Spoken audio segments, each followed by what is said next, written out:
Manatitra ny arahaba ho antsika rehetrarehetra ny tokantrano andray ny tena kotopo kilasy tonga amin'izao takariva ny talata izao asiana mpanajana araka izany ianao anaraka hatrafarany ireo vaovao izay vao angon'ny mpanao gazety teto aminay tamin'ity androany ity. Ny fanendrena ny tale jeneraly ny IPMF vaovao no tsy akasitrandreo firaisankina ny sehatry ny ranomasina no ity farany izay tsy teknisiana voavolavola atao anatin'izay sehatra an-dranomasina izay. Hitondra ny heviny ny kolonel Zipa Jean Hubert izay nanosotsorotra ihany koa ireo fanambo tratrarina amin'ny mahatale jeneraly ny IPMF azy. Ny volana novambra 2024 no nivoaka ny appel à candidature na ny fiantsoana ireo izay liana indray ny toeran'ny tale jeneraly ny APMF ary fepetra maro no notakina tamin'izany. Niteraka resabe ny fanendrenan'ny kolonel Jean Hubert Zipa ho tale jeneraly ny APMF ity farany izay nahafeny ireo fepetra takin'ilay appel à candidature ary tafita tamin'ireo dingana fanitsanana samihafa. Raha ny fahinoko azy dia eo amin'ny 50 tao zahay no nanatitra taty amin'ny nanatitra antotantaratasy taty amin'ny APMF. Dia avy eo zany teo amin'ny ataoko angambany ray volana tao aorianan'izay angambany dia voantso eo amin'ny 3 zay no voantso tao anatin'ilay 50 iny. Dia rehefa voantso zay dia nisy entretien indroa miataona natao anay. Ny voalohany moa zany ny membre ny CA conseil d'administration ny APMF miampy olona mpanadina vitsivitsy miaraka amin'ny Bianco zay natao. Dia avy eo nisy entretien fanondroany koa tamin'ny ministre Piahy. Dia taorianan'io mety ataontsika eo amin'ny 3 volana na efa-bolana koa angambany zay vao nivoaka le nomination zany. Dia iny moa zany hitako farany dia zany voatenjy teo zay nahatonga teto amin'ity toerana ty. Mikasika ny fitokonana indray dia nilaza ity farany fa mihodina tsara avokoa ny raharaha rehetra eny anivon'ny fahateranana ary nanamafy izany ihany koa ny teo anivon'ny ministeran'ny fitaterana izay ministera Piahy. Farany compte rendu azoko tamin'ny mpiara-miasa tamin'ny maraina tsisy fitokonana niany. Ary hitanareo tsara fa atao amin'ny APMF tsika zao miasa daholo ny mpiasa ato nareo mahita miara-mahita amiko fa miasa daholo ny olona ato. Tsara fantarana angamba fa le izy ane ka tsy ny mpiasana APMF zany mihitsy no migreve, tsisy an'izany ato.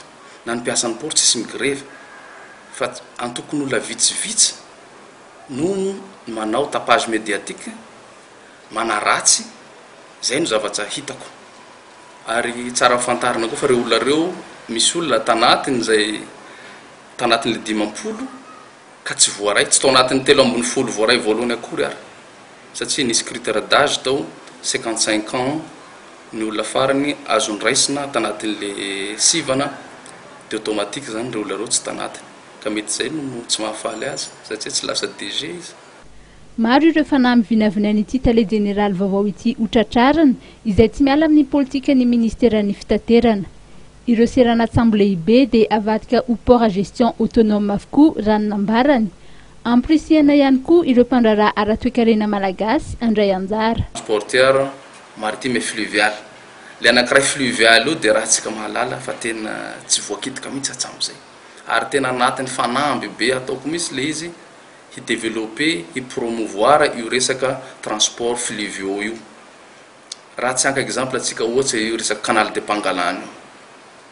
Dia hita mihitsy iny fa raha ohatsy ka vita iny dia tena hanampy ny vahoaka amin'ny transport madinidinika manakaika azy. Ahoana moa ny olona afaka hamokatra ve raha ohatra tsy samoana an'ilay vokatra. Io nefa désenclavement tena azo atao mihitsy par rapport amin'le fleuve marobe eto amintsika. Zay zany tena fanamby be ary za mieritreritra mihitsy hoe hanao direction anankiray mihitsy io resaka promotion na transport fluviaux io. Anisan'ireo fanambotratrarina ihany koa ny fanatsarana ny fitantanana mba hitombo ny vola miditra. Ho an'ny colonel Zipa Jean Hubert dia manana andraikitra ihany koa ny APMF amin'ny ady amin'ny fanondranana ireo arena atsokosoko. Andray andrara koa amin'ny ady amin'ny trafic illicite zany ny atao amin'ny APMF manampy ireo namatsika ny environnement sy ny gendarme sy ny police amin'ireo ressources atsika zay verivery fahatany. Tsika anatina nosy malalaka be le manodidina antsika afaka ivoahan'le harenatsika ressources naturelles tiako tenena amin'izany ka zay zavatra zay azo atao koa satria sambo kely rehetra manodidina antsika reo ny ka ny APMF no manara-maso azy zay koa zany dia anatin'ny fanampy koa ahafahana manampy tsy ny APMF fontsinona no handeha hoe hanenjika andreo olonareo andeha satria zay tsy manana équipe mamomba an'izany fa kosa hanampy zay koa zany anatin'ny défi koa zay zavatsy voalaza amin'ny ankapobeny fa manana anjara toerana lehibe eo amin'ny sehatra ara-toe-karena ary ahafahana manampy amin'ny fialana amin'ny fahantrana ny sehatra an-dranomasina.